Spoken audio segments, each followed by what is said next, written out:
Hello, everyone. Welcome to another edition of the podcast, Working Drummer. Today we've got Nick Buda. Nick is a full-time session player here in Nashville, Tennessee. Nick's got some cool stories and good information about making the transition from road work to staying in town and doing session work. He's also got some cool stories about working with Taylor Swift. If you want to find out more information about this podcast and others, including some pictures, you can go to workingdrummer.net and, of course, visit us on Facebook. So here's Nick Buda.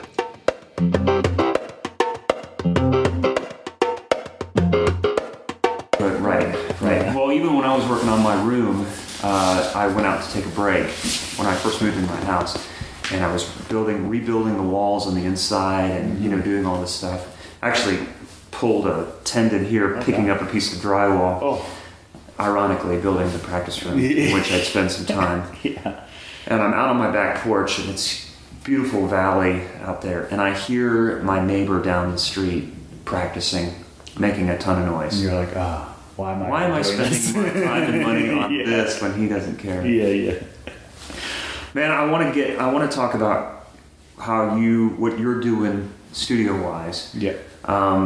You're kind of in I'd say, compared to so many working drummers, you're in a bit of a minority with this is how you spend your time. This is how you spend your energy. This is your bread and butter. Yeah. But it's always fun to talk to guys about their past, like what brought you. I mean, we're in Nashville now. We're talking in Nashville. Yeah. But at the same, I want to be able to talk to all different players from all over the country. But we're in Nashville. So what brought you here? I kind of know your story a little bit. Yeah. Your background, but I want to know kind of how you ended up here. Yeah. Well, it did start back when I was a kid. I was born in South Africa. Yeah. We moved from South Africa when I was 12, and we were definitely coming to the States, but we were also moving illegally. It was in the height of apartheid, and it was not. We weren't going to take the time that it was going to take to get a green card. My mom was very against everything that was going on there politically. Yeah. I was, like I said, 12. If we'd waited for a green card, I might have turned 18 before we got it, and at that point I would have had to join the military, the army there, Wow. And she was just not, and not only that, but there was violence in the streets, there were bombings at shopping malls. Anyway, we were out. So we literally got on a plane, and I've got cousins that live in New York that have been there forever, and we stopped in New York for a little while, and then we just came to Nashville because of the 3 music centers. My aunt is a singer-songwriter, and at the time when I was a kid in South Africa, she was a young pop star in South Africa, had music videos on TV and all that, but just in South Africa. So, I mean, Debbie was big in South Africa, and that was it, Yeah. So the idea was to expand both for her and also politically, just to get out. So Nashville was the most under the radar of between New York and LA and Nashville at the time, and this is now 86, mid-80s. So we moved to Nashville. I started school. I started 7th grade in the States and went through high school living in Nashville, and the whole time I was in high school we were literally under the radar. Like, wow. We'd figured out a way to be able to survive just getting money out of South Africa, because when you do that, you can't just bring money over. There's limits as to there's a limit as to the amount that you can travel on and all that sort of stuff. So we were living, essentially like refugees, like in a little apartment. We moved in Cape Town. We had a house on the side of the mountain overlooking the ocean. My mom had this big gig as a buyer for a big clothing store there, and we moved to the States and lived in a little like college style Vandy apartment. Wow. With nothing. Mm-hmm. My senior year, we actually moved to a house that we rented. After I graduated high school, we went back to Cape Town. I took a semester off, partially for some initial touring I was doing with a guy named Matt Gaydon, which was awesome. I'll talk about that in a second. But we went back to Cape Town for like 6 weeks or 2 months or something, and we're able to get green cards at that point, which I would have had to do if I was going to go to college. There's no ways. I mean, even the high school I was at, they kept asking my mom for proof of residency and whatever.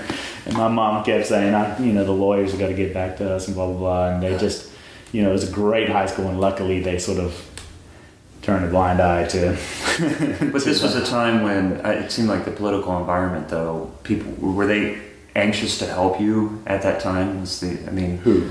As far as like what was going on in South Africa, as things were cooling down at the time you were graduating from high school, was it easier to get a green card? No, not necessarily. It's just that time the application had been in for that as many years. And I mean, it takes a long time because obviously, you got to go through at least one round of being screwed by lawyers and then, and that's 2 years wasted. And then, and it happens with everybody. It's just some people aren't able to afford to continue to do. It's a very expensive thing, and we were lucky enough to be able to carry that through all the way. So anyway, and you got your gun permit right about then. Right at the same time. That's right. And then started berating foreigners all at the same time. But you were so hypocritical. Yeah, immediately I was like, go back to your home. But Nick, you were so anyway, to answer your question, after sorry, completely tangent. So we after high school, I knew I wanted to play music. I had weirdly enough, like I'd heard about Berkeley, and then I'd had a conversation with Vinnie Colaiuta that I'd met backstage at a Sting concert. Oh wow! When I was a junior, right before I was a senior, maybe my senior year in high school, whatever. And I'd already thought, like, I think Berkeley's cool, and I think it would be cool to go there. And then after talking to Vinny about it, I was like, I'm going to Berkeley. There's no two ways, And I was forced to apply to a couple, like 2-3 schools, just because you can't. College counselors won't let. They won't let you apply to just one. So Berkeley was almost my safety school and the one I really wanted to go to. And I got in, and it was all good, and so I did that. And at the end of Berkeley, I thought, well, I had friends that had stayed here in Nashville and had kind of moved up the ladder. And so I thought I'd come back here and check it out. And country had blown up in the meantime. Garth Brooks had been huge, and all of a sudden it was a lot more rock than it had been before. Yeah. And I thought, well, maybe I'll do that for a little while. But then as soon as I moved back here, I got a call to go and play with Colonel Bruce Hampton in Atlanta. Because a friend of mine at Berkeley, a guitar player, had moved back to his home of Atlanta and started playing with Bruce. And so I had been a huge fan of his through high school, playing along with the Crime Rescue Unit and all that stuff. Yeah. So I moved to Atlanta. And I did that for a couple years. And then I just got worn out on... It was great. It was like college education had happened, and then this road education happened with Bruce, and I learned a lot of like life lessons in that deal. And then... Once again, it was a crossroads of like, go to LA, go to Nashville. Yeah. And I almost went to LA, but I had some friends that there was like almost a gig waiting in Nashville if I had come back here. So I came back, and I've been back ever since. And I just moved from, when I first got back, I went straight into touring because I had opportunity to play with Cindy Thompson, who at the time had just had number one, and she was huge, and the band was great, and I just met all these friends and blah blah blah. So I went out with her, and then that one tour leads to another, and and they just got to a point that I decided I think I had been on a tour with an artist who was great, opening up for Brooks and Dunn on one of their Neon Circus tours where they have 5 bands, and it's a summer adult camp circus is what it is. And it was fun, but because it's like 60 people on the road from one weekend to another, because it's huge, and that was right as Rascal Flatts were coming up, and Brad Paisley was on it, and it was a whole big thing. But I saw a lot of guys that have made a life out of touring, and some of them enjoyed it, and some of them didn't have any other option. And I just thought, I don't know, I wasn't loving that gig. For me, it was just sort of it was sort of eye-opening being involved in such a big tour at that age for that summer. You were able to see that right away. I mean, you didn't have to start. I think it's nice that you were able to not have to wade through this whole period of time. Like, okay, we're in the van, then we're in a nicer truck, then we're in this, and then we've got the tour bus, and all of it seems enticing. If you're on that tour, you're seeing the way it is from top to bottom, right? And it's like, if this is the end of it, if this is the pinnacle of touring, then you can really ask yourself, this is what I want to do. And I mean, the reality is I had been touring ever since high school. I mean, even though I went through college, I was touring the whole time, sort of regionally. You know, like when I was in Berkeley. So you were doing the van thing? Oh, for years. And it started in high school. I started with this guy, Mac Aiden. And that's a whole story within itself. But he wrote a song, "Everlasting Love," and has had some big hits in the day that are still freaking generating insane amounts of money. You know. Wow. Anyway, he had seen me play at a very sort of random event, surprise party that his daughter had thrown, and like 2 years later, got a hold of me to do a bunch of shows with him.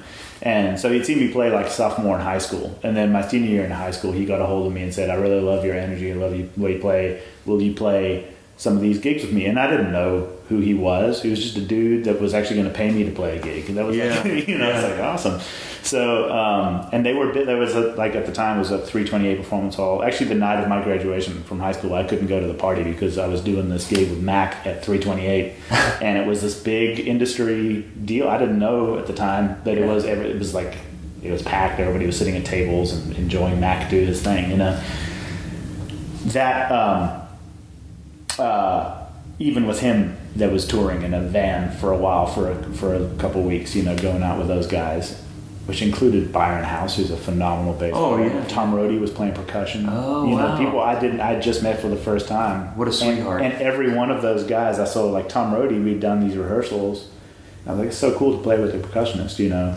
He's got all the stuff. He obviously knows what he's doing. Yes. And then some short amount of time later, I was watching TV and a James Taylor concert came on. I was like, holy crap, that's Tom Rohde playing percussion. Yeah. I couldn't believe that these guys, I just didn't know who they were, but they were all friggin' legends already, you know? So anyway, Mac was a big eye-opener as well for that. And I love the fact, not to interrupt you, but I love the fact that this guy saw you at a random gig. As a sophomore in high school with my little like Chili Pepper style punk rock band.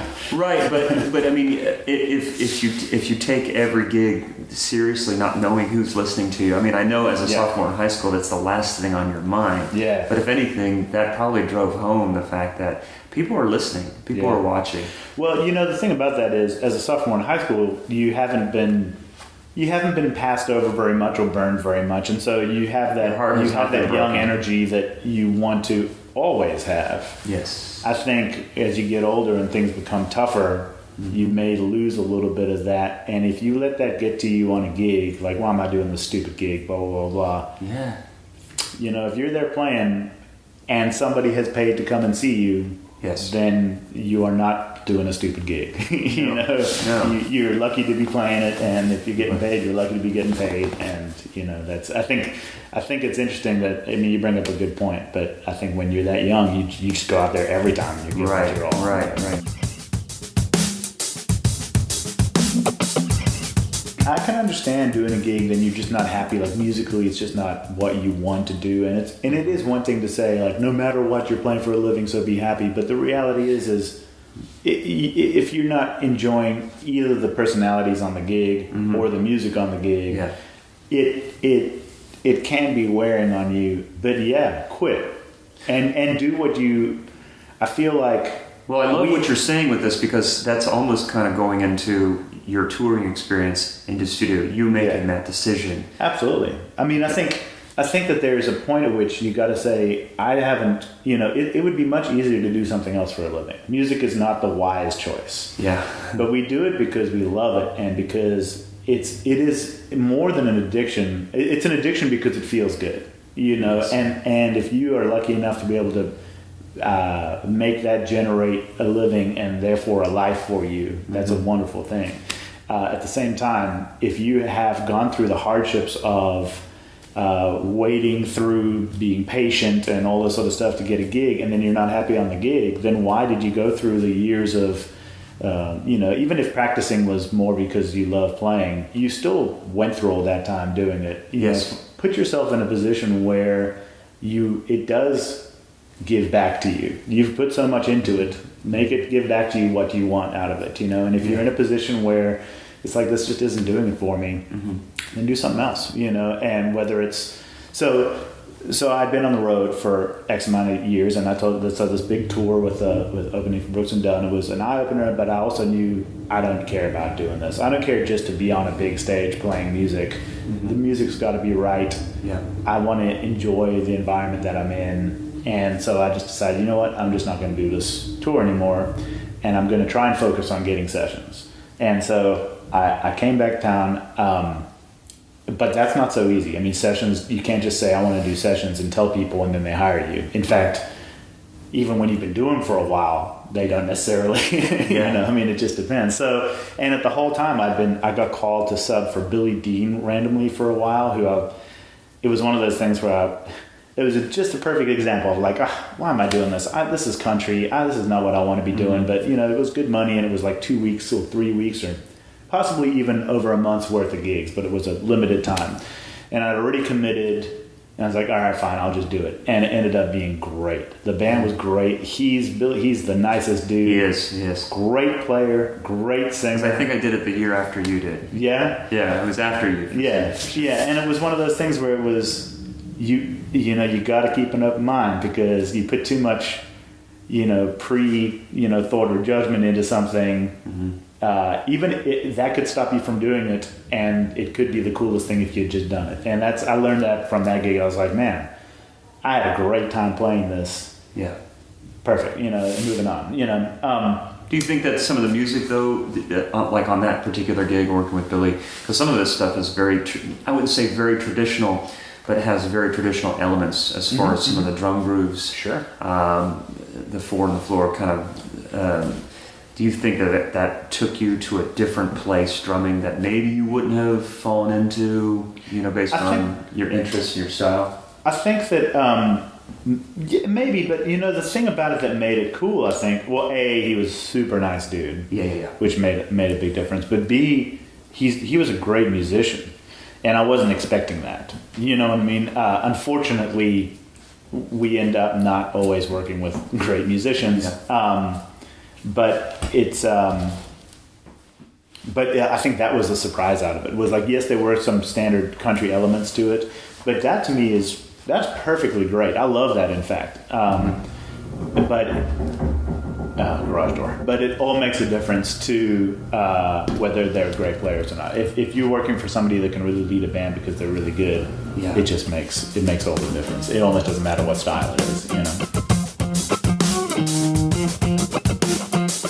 I want to ask you about your experience playing in jam bands, and if that has anything to do with your experience with that improvisation. Yeah. Has that helped you in the studio world, coming up with parts, being able to improvise quickly, trying to come up with something, as opposed to working in a very structured environment?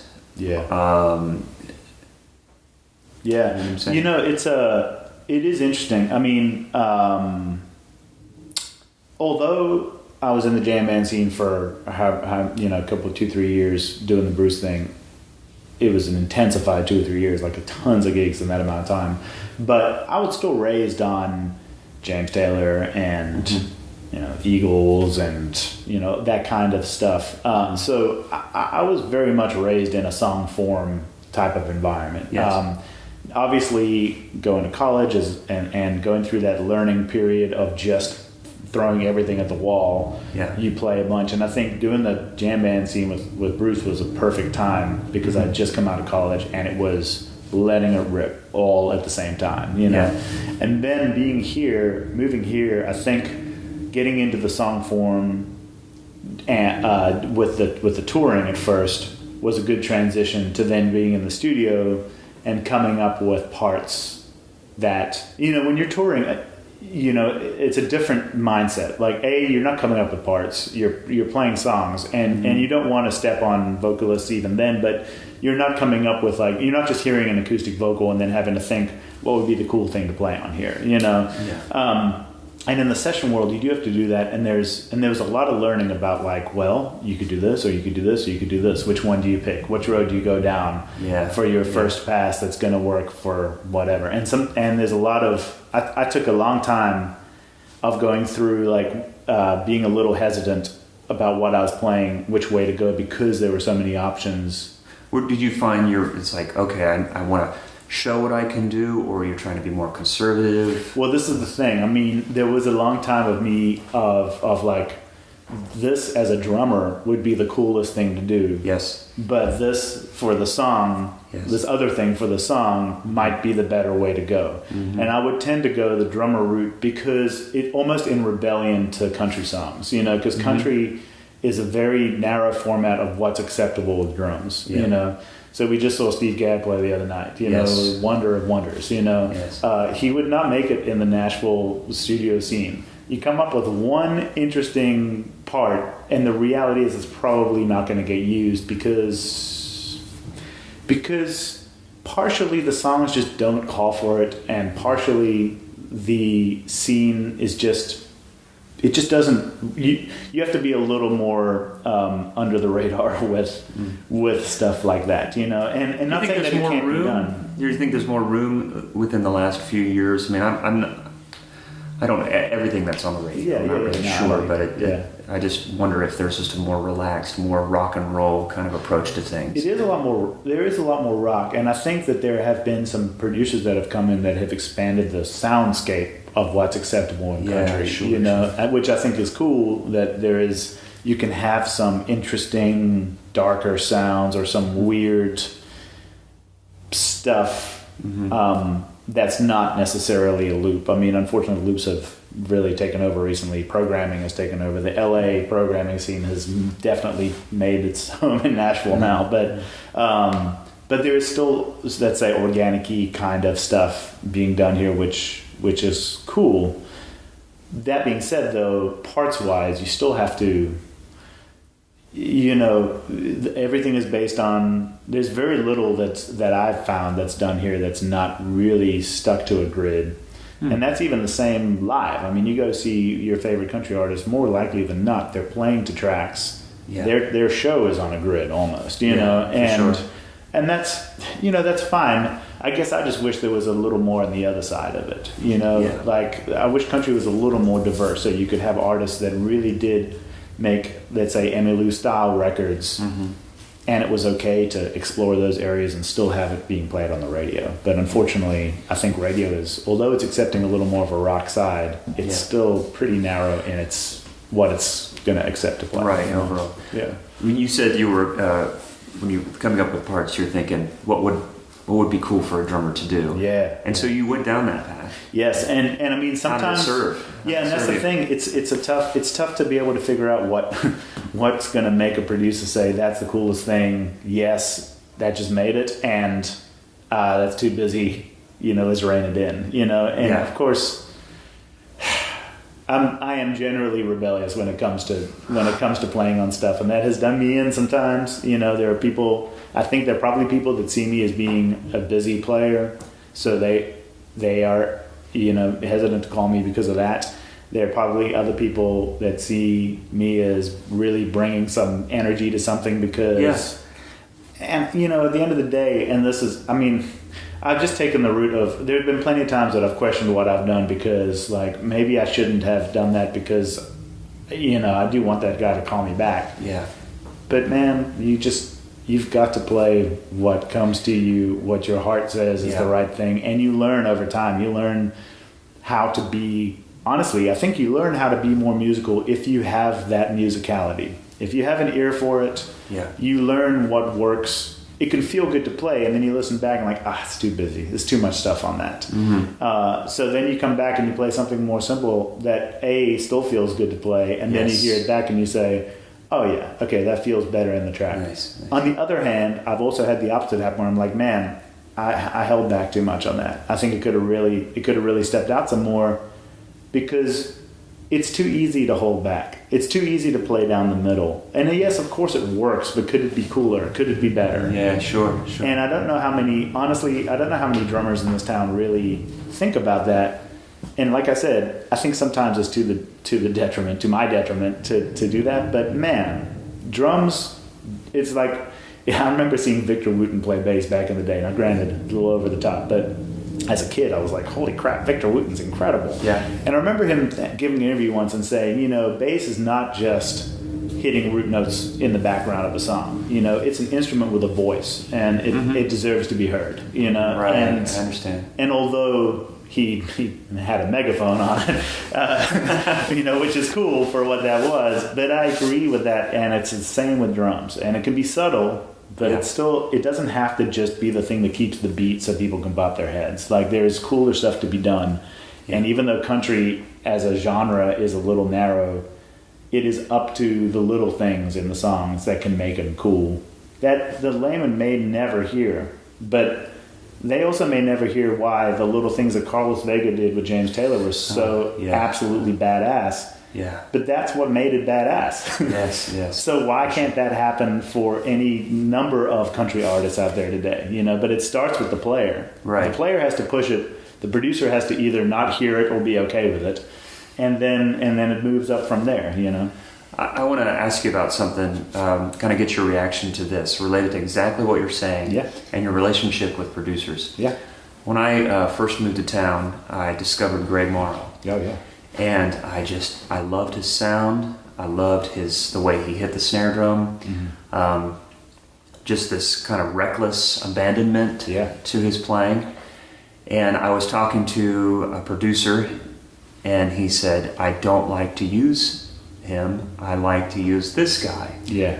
And I'm thinking to myself, how can you not like what Greg does? Yeah. I think he's wonderful. Yeah. And he's like, but I prefer this guy. And I didn't think that guy, and I had this epiphany. Yeah. And again, I was very new to town. Yeah.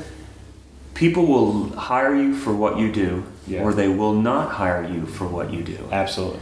And every time I try and sound like somebody else, it's a weaker impression of sounding like me. Yeah. I play me the best. Yeah, absolutely. I do not play Greg Morrow as good as Greg Morrow. Sure. Yeah. You know what I mean? Yeah. So it's my voice. Yeah. What you do is your voice. Yeah.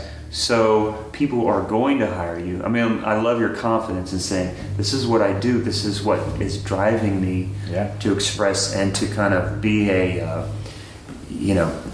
I'm representing the drumming community and what this instrument can do and what it can bring to music. I love that. I know that it's like, this is your job, so you have to balance your relationships with producers and engineers and other musicians. Right. And you're a servant in many ways. You're there to serve the song, serve the artist. Sure. But striking that balance between expressing yourself on the instrument, being who you are, and saying, look, when you hire me, this is what you're going to get. Yeah. If you don't like that, there's, in this town, there's the next guy. Oh God, there's tons of next guys, absolutely. Yeah. And that is the one thing about this town, is there are a big group of players, even just in the recording world. There's a fairly big group of players. You can have a list of your favorite 6, knowing that you're not going to get to number 5 ever, because 1 through 4 is going to be available no matter what, But the reality is like, the thing that I learned about all that is you would like to think that producers have the same ear as you do for your part. You'd like to think that producers are the one guy in the room that can understand what the guitar player is doing, can understand what the drummer's doing, and all that sort of stuff independently, so that when you're coming up with a drum part, you're thinking it's cool because of this, and the producer can hear that and say, yes, that is cool because of this. But the reality is that's not the case. Mm-hmm. And I learned that because,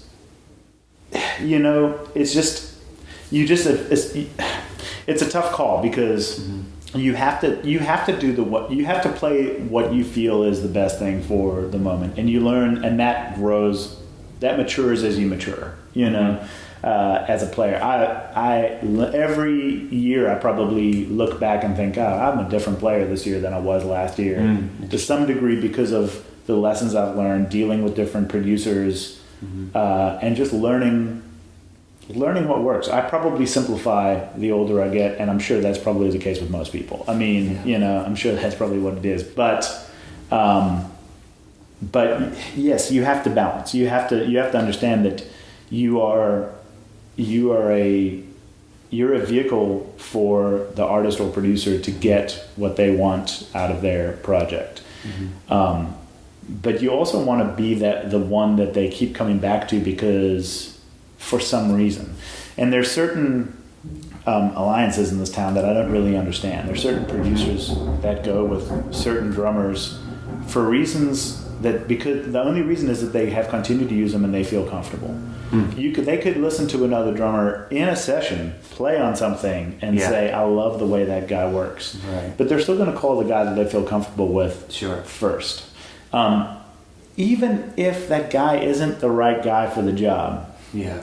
In this town, it's about relationships. Yeah. And it was to me, it's great and a little unfortunate at the same time because there's so many great players in this town. Yeah. At the same time, there are other guys, honestly, that are perfectly good, but they're not going to raise the bar. And I mean, this is, I'm going to go down on record. Like there are a few guys that I think will definitely raise the bar. And there are other guys that will get the job done and be perfectly good. And that's fine. I just, from my point of view, it'd be great if it was always raising the bar. Right. Because, like I said, it's not...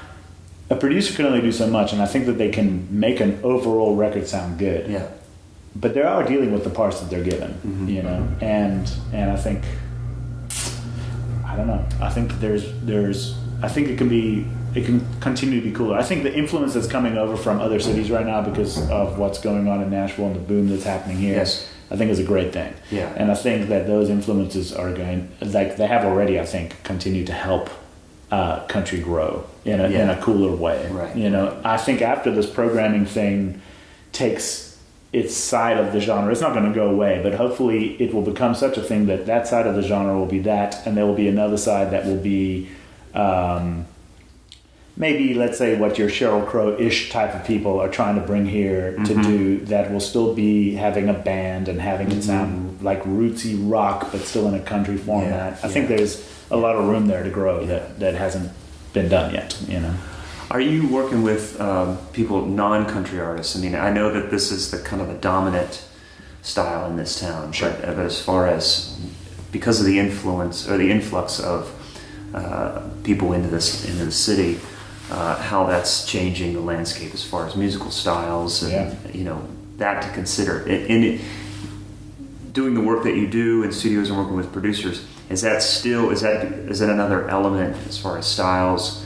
I think so. I mean, to be honest, I haven't done a lot of big artists that are non-country artists that have come to this town, and that's honestly, I'd love to, because that's where my head's at anyway, Yeah. And the funny thing is, some of the big artists that come here to do stuff, even when it's not going to be particularly country, hire the big guys that have played on a lot of country records that have been here for a lot of time, because they're the big session guys. So they call them first, and that could be the good. I mean, I'm not saying that they don't. Obviously, they play great. So. Yeah. It's fine. It's just funny that they come here because it's such a great musician clique to make a possibly non-country record, but use all the guys that always play on country records. Mm-hmm. But I'm saying that they're great players. Like you talk about Morrow, Morrow can't play on anything and make it sound great. Of course, it's going to have his stamp on it, which that's the biggest thing to me. Is if they're going to play on a record, have them play because you love the way they played on something and you can hear them play on it. Like the one thing about Mars, you can hear when he's playing on something, and that's sort of the greatest part of it. There's a few of those guys. I believe Shannon Forrest is a lot the same way. I think he's got a real style to him, sure. And I love that. However much you're being reined in to play on whatever country record, you can still make yourself.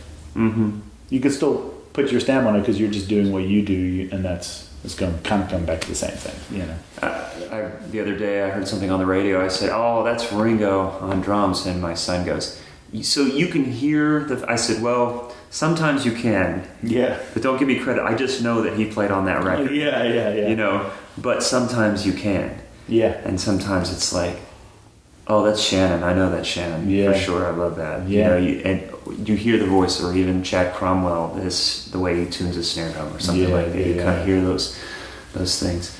I wanted to ask you about some of the records that you've played on. And like, I know a little bit of the story of working with Taylor Swift, but what I'm curious about is the relationship with the producer or her camp that was involved. I know early on, just in talking with Tim, he didn't know who this person was or what was going to happen with that. Sure. But what was your relationship with the producer, or how did that come about? How did that evolve? Yeah, well, that was, I mean, it goes back to like, you just never know where something's going to go, you know? And I mean, so Nathan Chapman is her producer, and I met Nathan actually through a recommendation from Tim. Tim knew Nathan through I think they were both living in East Nashville at a time when not everybody was living in East Nashville. And Nate was doing these basement style demos and stuff, and pretty much doing everything himself. But he needed a drum track, and I had decided I was going to, at the time that I thought I'm going to get into sessions, I'd also decided, and I'm going to get a home rig. And this was at a time when, that was still pretty new, but I was thinking, at least then, if somebody didn't have the confidence to call me to actually be in a session, maybe they would give me a shot if they knew I was just putting drums on at home and it wasn't costing them like a whole session's worth or whatever. So I bought a little Pro Tools rig, and at the time it was like a side room of the house, and it was essentially a bedroom that had the drum set up in.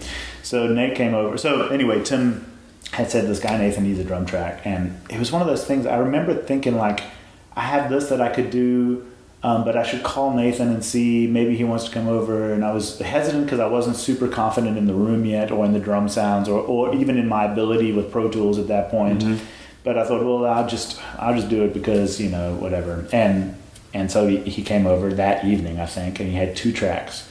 One of them was for his wife, Stephanie, and one of them was for Lori McKenna, who at the time, Lori was also just a singer-songwriter out of Boston that was doing some writing in Nashville with Liz Rose, and this was a song that Nathan was producing as a sort of very new, hadn't really done anything yet. Came over, we just vibed, we got on well. The tracks, he liked the way the room sounded in its complete amateur style deal,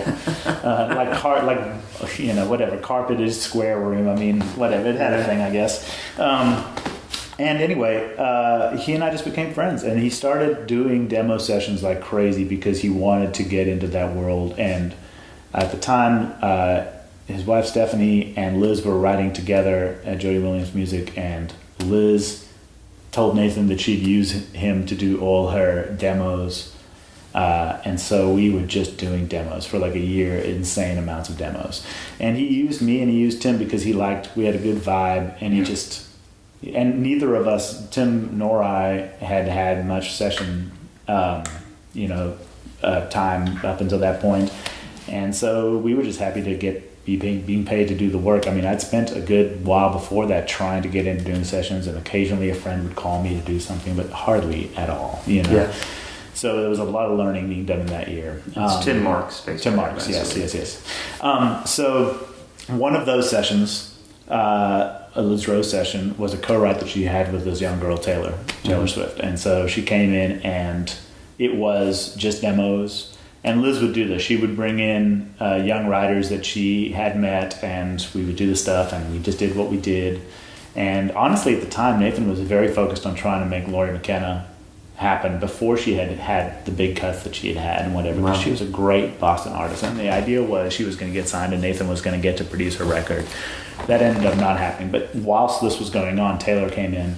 We did some demos for her, and at the time she was actually recording a record with another producer for Big Machine. That had all kind of gone down already, and she, after hearing what we had done to those songs, decided she didn't like what she had been doing up until that point, So she went back to Scott Borchetta and said, I want to try this with Nathan because I like this and I don't like this other stuff. Yeah. Nathan is an like completely no name in the studio world. And so Scott eventually gives in and says, okay, fine, we'll have him do 3 songs. And then Nathan says, okay, but I have to use my guys. Complete unknowns, And Scott's about to give all this money to do these sessions for an artist who he's already spent a bunch of money on, who has turned around and just said, no, I don't want to do this anymore. I want to do this. With a bunch of unknowns. Was she 15 at the time? And she was 15, all right. And threw a fit about it. Like, she was not going to have it any other way. And so supposedly threw it. I mean, she made it happen. However she made it happen. So we went in the studio, and I mean, as far as we were all concerned, this was the first master session I'd ever done, and I was just psyched to be getting paid master scale on something for the first time. Mm-hmm. So we went in the studio and recorded 3 songs. And honestly, that might have been the first and last 3 songs we did for her. Mm-hmm. But Nathan worked his butt off on it and ended up with great tracks that Scott thought were awesome. So he said, okay, well, let's do another 3. We'll see how these go. We did it again until we had the first record. And it was amazing that we actually got to get the whole thing, and at some point we weren't just replaced by somebody else, but great. So it worked out. The first record came out, and nobody on the player side or producer side really thought that it was like this was a 15-year-old girl on whatever. Yes, she was talented, and yes, she knew what she wanted. Even at 15, I remember doing takes and getting done with the take, and Taylor and me thinking, I think I would do another one, but we'll see what they say about it. And Taylor saying, yeah, guys, I just didn't feel it on that one. We need to do another one. I was like, yeah, I heard that too, whatever. And this 15-year-old girl who had written all her own songs, I mean, co-writes with Liz on some of them, but she'd written some on her own even at that point, knowing when it felt right and when it didn't, Wow. I was like, this girl knows what's up, Yeah.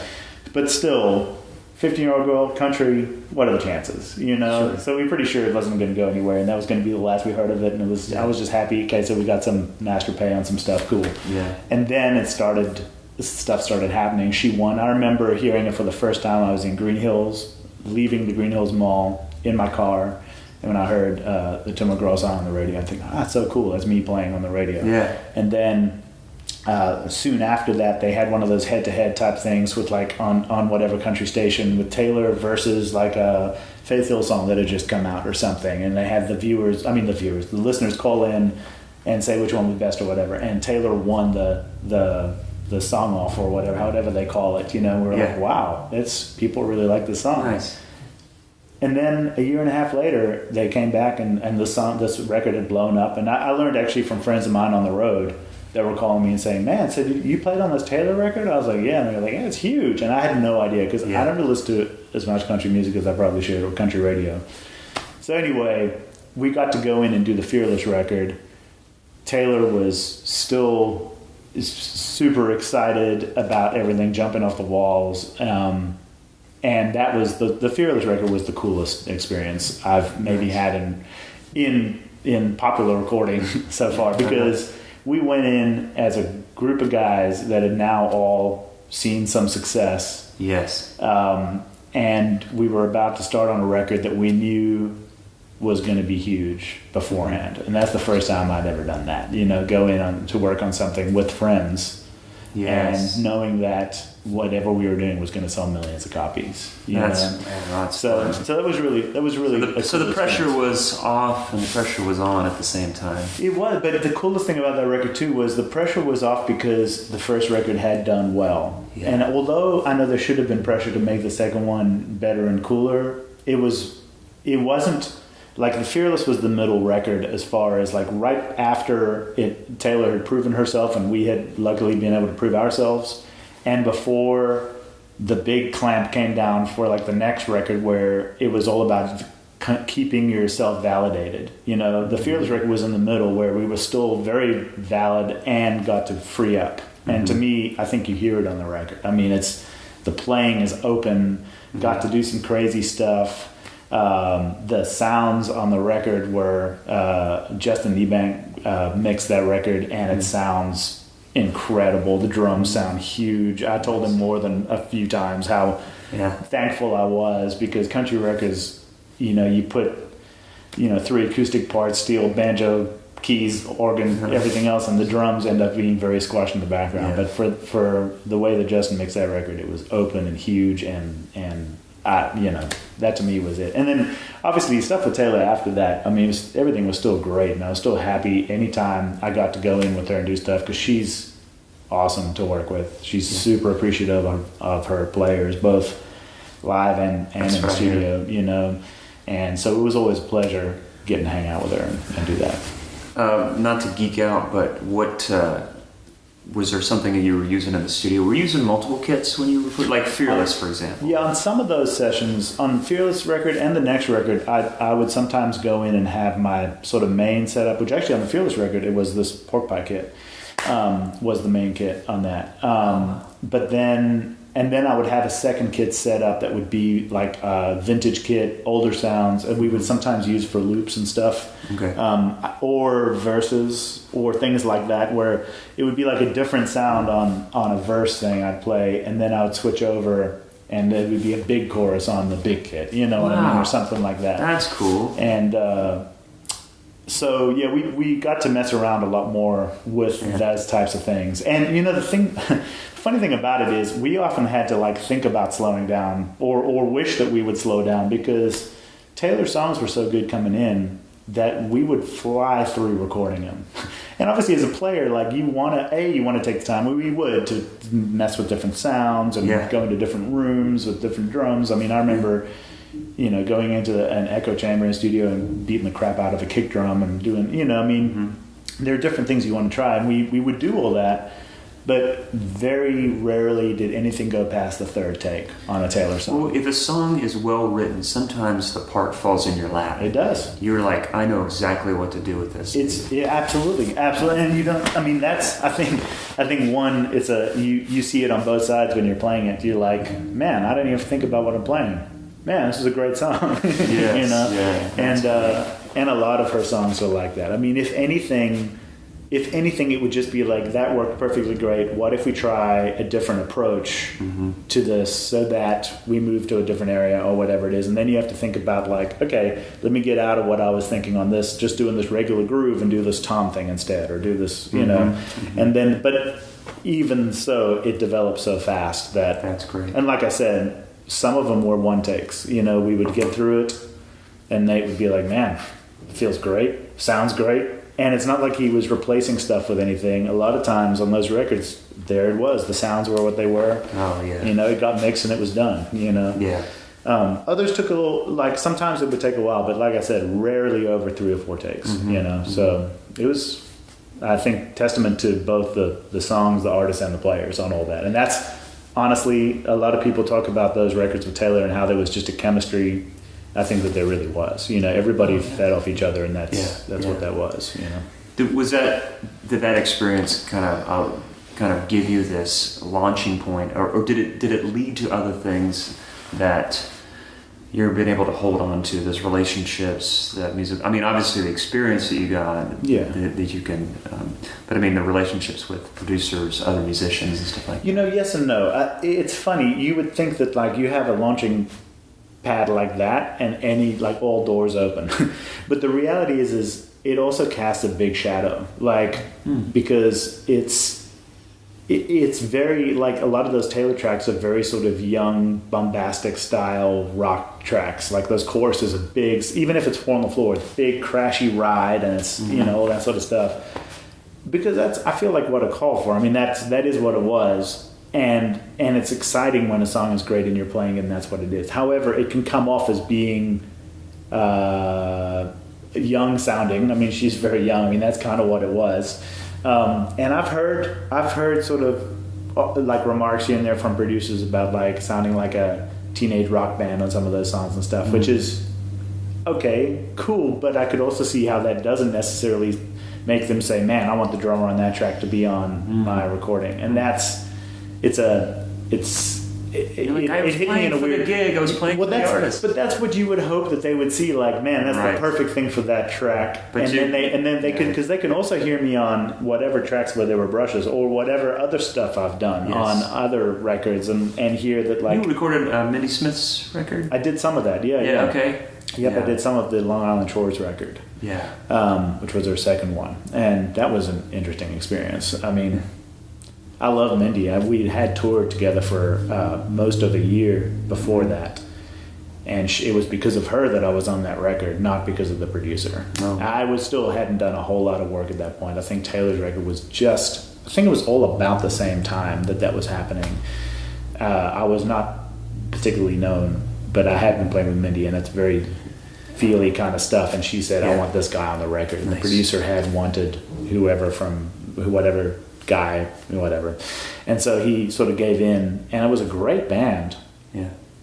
But I was not as confident as I should have been because I knew I wasn't the producer's pick. And I went in knowing that and feeling apprehensive about what I was going to play or how I was going to do it, and it got the best of me. And it doesn't matter that he wasn't particularly nice to me to start off with. You know, it would have been nice if it had been a better experience, but it just, unfortunately, it just wasn't. And when the record got done and I heard it, I thought, you know, the tracks I played on are cool.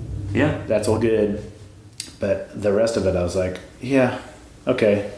They flattened a lot of that stuff. Like it could have been, I think it could have been a lot cooler, but it was what it was. And it was, and to be honest, it ends up being cool to have done that on the resume. And I love Mindy. Like even today, I mean, she's one of a kind singer. She's insane. Playing with her was amazing. Cause I remember once in Minneapolis, we played this bar and it was completely sold out, but it was just a bar. We were normally doing theaters, and this was a downtown bar, and it was packed from the stage all the way to the back window. But it was, you know, you got the cash register going at the bar, you got people with the drinks and the glasses and everything else. And we started out the set with a ballad at a bar, you know, and in Minneapolis, and by the chorus, it was silent. Yeah. Like the full packed bar was glued on Mindy, and that was it. And I was like, this girl, not too many people can do that, you know. So I played with a guy downtown, and when she first moved to town, and she was kind of quote unquote opening up for us. Yeah. And after she was done, I'm like, can we go home now? Yeah. I don't want to follow her. Yeah, she's amazing. Yeah, we did a similar thing at Austin City Limits, the festival. We played the festival, and we were outside, sun's out, you know, there's a stage on the other side of the field with whatever rock band playing and whatever else, and we go on, and we would do some semi-tempo songs or whatever, but we did, the ballads just didn't feel right to do a ballad on an outdoor festival like that. Yeah. But however many thousands of people were there were just fixated on her. You can't help it. You can't help it. So anyway. Man, I do kind of want to wrap it up a little bit, but at the same time, I think you brought up some really great points as far as I love the idea that Taylor Swift's recording experience was relatively early on in your studio experience. Very early. And yet you came in and you kicked its butt. I think I didn't know any better.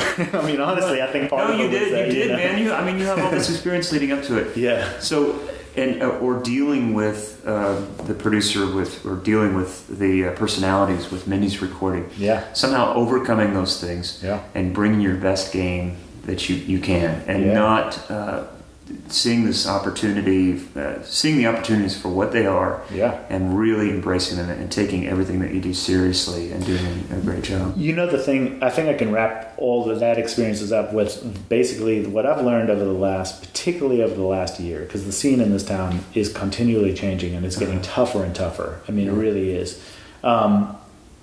It sounds negative, but it's really positive to say you have to learn to not give a shit. And that's and the thing about it, like I gave too much of a shit with some of the stuff. Like with the Mindy thing, I was too concerned about how I was being seen by this guy and how if I was going to play was going to be the right thing or the wrong thing or how it was going to go. There's got to be a point at which obviously everybody's got different viewpoints and is going to perceive things however they're going to be perceived, and you can't control that at all.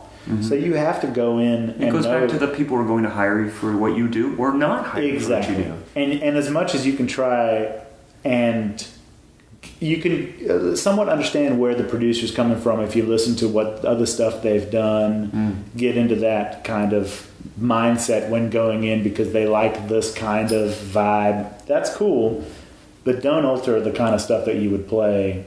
You know, once that's been done, you know, you have to go in and do your thing. Yes. And like I said, if you are a musical player, it will, and you know when you are, you know when things give you goosebumps. You know, we talked at the James Taylor concert, and we were both like, we were about to cry and hug about it, you know, because we did, and that we did actually. There was some crying and hugging actually, and I think the point of that is that it is so musical and it hits you in a way. Yeah. If music does that to you, then you are a musical player when you play, because that stuff comes right back out when you're thinking of the kind of part or what's going to blend well with the artist and whatever. You know, I think if you have that, you've just got to let it out. And very often I have, I think I've gotten in the way of myself on sessions by trying to think too much about what would be right or wrong. Yeah. And you have to, essentially, the best thing is to not give a shit and do what the most natural thing is for yourself. It's dude, wise words, man. I that's really great. Yeah.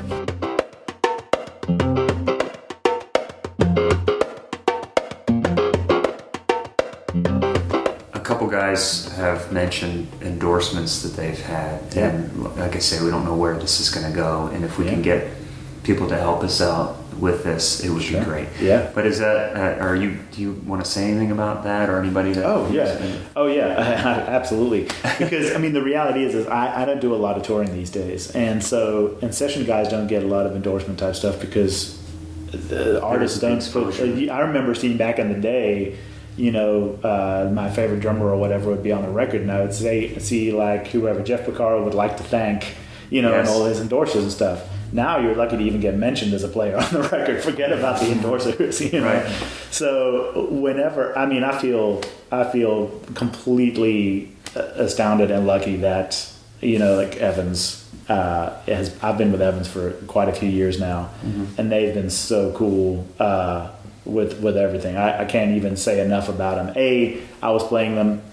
The biggest thing about endorsements is don't get endorsed just to get endorsed.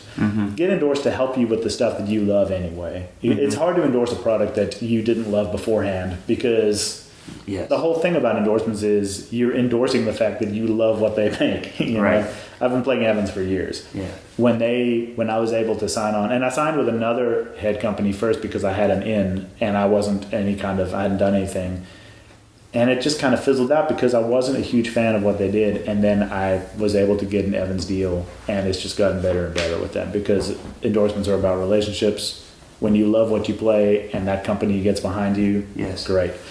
I'm a recent Sabian endorsee as of maybe a year and a half, 2 years ago. Okay. But since I've been with them, I always feel like I said, for session players, for endorsers to get behind session players is... I love it. And obviously they're seeing like, hey, I could get called to play for whatever big artist out on the road because session players sometimes get called for bigger gigs because for whatever reason, you know. I understand they're investing in down the road. I'm just happy they're investing at all. You know? Nice. And I just haven't necessarily gone with a drum company because I love all kinds of different drums. And I'm happy to, if I got a big road gig, there are a couple of guys I would go to and say, help me out with this because I'd like some on the road support. But being mostly session stuff now, I'm happy to be in between. Well, we're taking some pictures of this beautiful pork pie kit. Yeah. And all that stuff. Pork pie's been, Bill Dedamore, pork pie has been awesome. I've known him for years, and I haven't actually had a new kit in a long time, but he is putting a new kit in the mail that he just made for me that we talked about. Completely designed, different from anything else that he's done, different types of shells, different finishes, everything else. I wanted something that was different and unique, and he was into it, and I wanted him to be a craftsman on it and do what he loved and make it look great the way he wants it done. And I can't wait to get him. So that's great, but I don't have to sign anything with Bill. You know, if I want a pork pie drum, I'll call him and he'll give me a great deal on it, and we'll call it a day. You know, and I'm excited to hear it, man. Me too. Me too. I think it's gonna be awesome.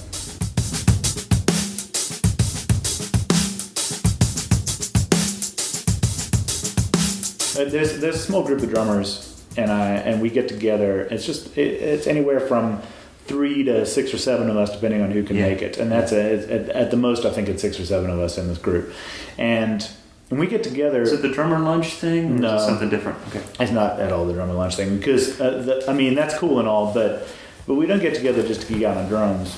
We all live the same type of stuff. We all get involved in sessions that go the same kind of good way or the same kind of bad way, and life stuff ends up being somewhat similar because we're all kind of fighting the same battles, as drummers, but also just as players. And I think that's where this kind of comes in. I mean, you could have a guitar player or a bass player tell similar stories to what I'm talking about, totally. Because it's the experience of being in that creative environment and how to deal with it, and what's being asked of you and all that sort of stuff. So I think it easily expands way beyond geeky drum stuff. A lot of times when I'm talking about stuff, it is about music, not about drums, because I love drums, but I'm not like Morrow. I call Morrow for advice on drums because he knows drums. Yeah. But a lot of times when I'm thinking about what I do, it's not playing drums, it's playing music and stuff, and I think that's why you play the way you do, and that's why you've had the success you've had, is because you're coming from that angle, as opposed to, I love drums too, but we were just talking about playing piano and all those fun things that just I love music so much. And, although I like to geek out and watch Jeff Beck live at Ronnie Scott's. Sure, that's amazing. Yeah, of course. Or go to the Rush concert or any of these things and kind of relive my childhood. Good music. I have so much stuff on my phone right now that has no drums on it.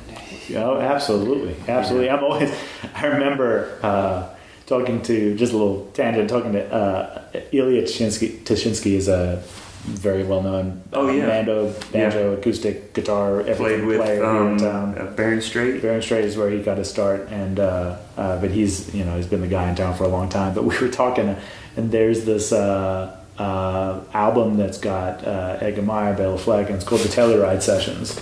Sam Bush on there, and I know that record backwards, and it's essentially an instrumental bluegrass record of some of the greatest of the bluegrass players. Mm-hmm. And the fact he started playing a little riff from it one day, and I completely, was kind of singing along to it or whatever. Mm-hmm. And he was like, "How do you know this record?" And I was like, "Well, because I love music. I'm not just playing drums here. That's a badass record. Yeah, of course I know that record." Yeah. And I think, it's the same as when you love a song and then you're playing it for somebody, like, check out the song, so awesome. It doesn't have to be something you've played on, just whatever song. Like, sometimes I get emotional at how much I love the song and playing it for somebody, like, isn't this awesome? How badass is this song? Music. It's I do that all the time. I'll be exposing my kids to certain music, certain bands and stuff and things like that. We'll put a record on and I'll say, "Look. Yeah, Goosebumps. This is it." Yeah. Oh, that's what you go for. Now I have to break silence. I noticed one omission in your influences. Yeah.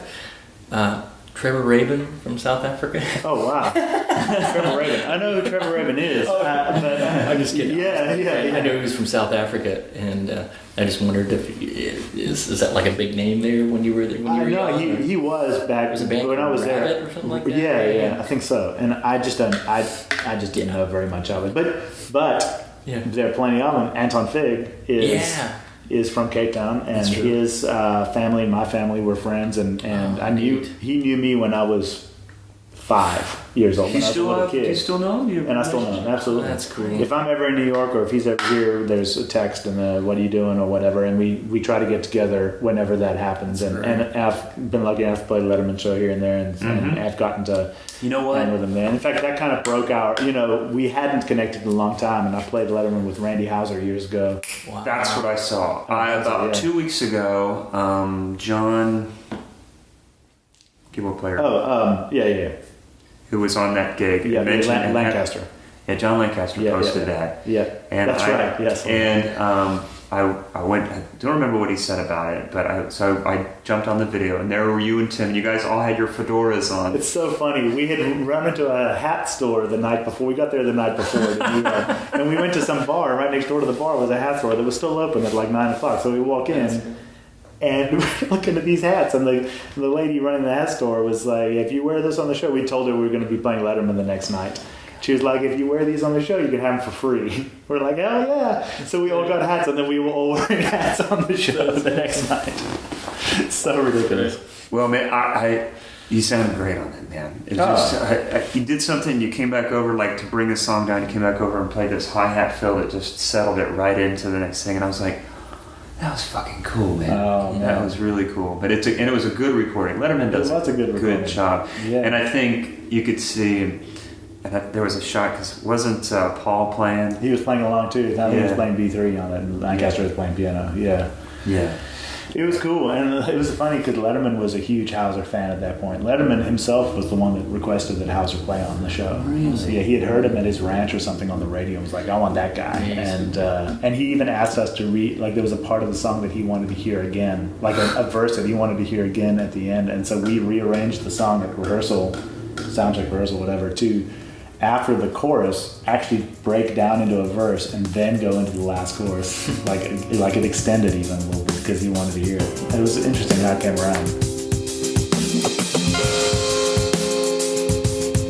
Man, thank you so much. Yeah. There's so much good stuff that I don't know if we're going to have to do any editing whatsoever. Yeah. No, it's really good. I mean, because I love the stories you have, how it relates to what you learned. And it's the stuff that I kind of don't know what our audience is. I can only guess. People are curious. My goal is to make this so cool that non-drummers are interested in what's going on. I think this, and you know, a lot of stuff that we talk about, yes, I mean, some stuff has to do with drums, but it's the music. It's music.